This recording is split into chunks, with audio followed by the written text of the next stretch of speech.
Hello, everyone. Thank you for listening.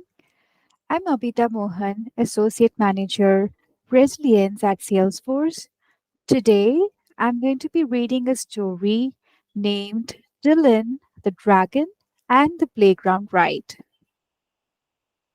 In this classic tale, Dylan learns to make friends despite obstacles. And when the happily ever after arrives, both the dragon and the reader have learned a thing or two about relationships. Dylan, the young blue dragon, lived deep in the Rockstone Mountains of Scotland. Every day, the playful young dragon woke up early in the morning and flew all around the mountains and valleys looking for something to do. When he was hungry, he would go home to his cave where Mummy Dragon would have hot soup ready for his dinner. Wash your wings and get ready for tea. I've made your favorite today, darling. Tea and toad soup, said Mummy Dragon. Dylan signed.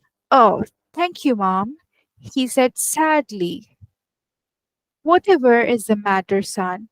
Every day you come back home happily for your tea, but today you look so sad, inquired Mummy Dragon. I'm lonely, Mom. I can't find anyone to play with. In all the lakes, mountains, and valleys in Rockstone, there isn't a single dragon for me to play with, he grumbled. Well, how about this for an idea? Why don't you fly down to the village playground and see if the children there want to play with you? Dylan woke up bright and early the next day. He was very excited that he would soon have friends to play with every day.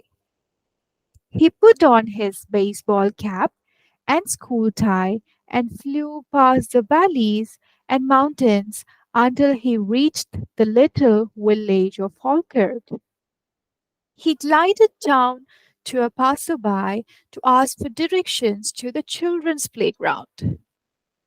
That way, pointed the quivering man. Oh, he must be cold, thought Dylan. After all, humans don't breathe fire like dragons, so they might find it very difficult to keep warm. Not long after, Dylan the dragon came in for a swift landing in the center of the playground. The playground was filled with smart young children in bright red and gray uniforms with their school ties. Dylan tugged at his tie and cleared his throat. He felt very well dressed for the occasion.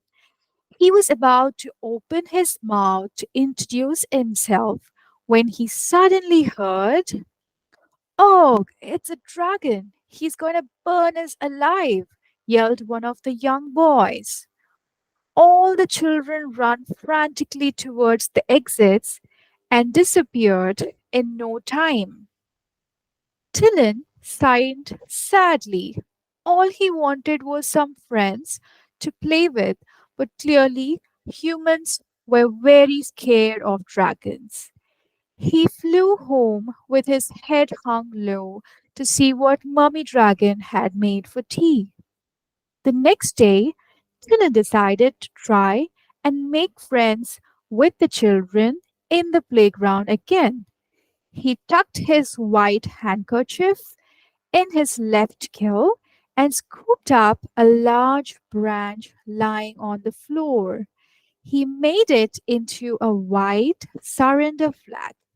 He crossed his claws and hoped the children would give him another chance.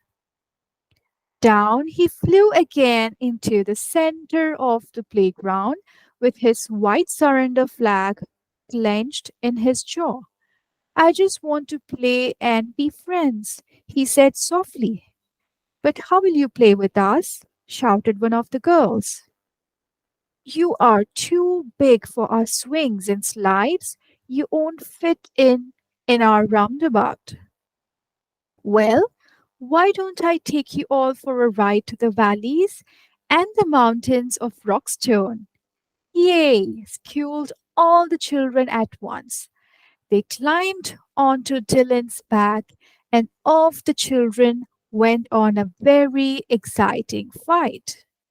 From that day, Dylan and the playground children were friends, and every day Dylan, the dragon, would take the children on the best playground ride ever. Thank you for listening.